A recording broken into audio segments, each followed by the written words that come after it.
আসসালামু আলাইকুম।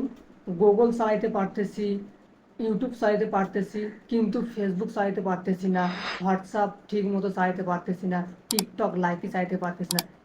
কেন? আমরা কবে মেটার সার্ভিসগুলো চালাইতে পারবো? বিশেষ করে ফেসবুক, টিকটক, লাইকি, হোয়াটসঅ্যাপ, গুগলের সার্ভিসগুলো কিন্তু বাংলাদেশে এখন অ্যাভেলেবেল।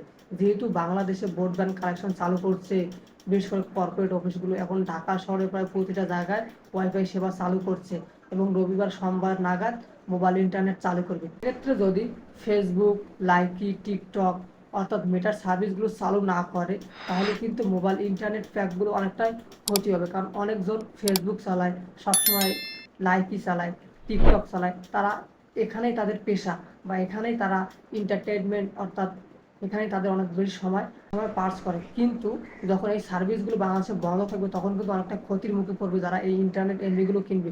তো এখন দেখার বিষয় বাংলাদেশে কবে ফেসবুক, লাইকি, টিকটক চালু করে। এখনো এই বিষয়ে কোনো সিদ্ধান্ত হয়নি। কালকের খবরে আমি যতটুকু শুনছি এখনো সিদ্ধান্ত হয়নি। আশা করা যাচ্ছে, এটা আমার ব্যক্তিগত মতামত, হয়তো আগামী সপ্তাহের দিকে ফেসবুক অর্থাৎ মেটার সার্ভিসগুলো বাংলাদেশে অ্যাভেলেবেল করবে।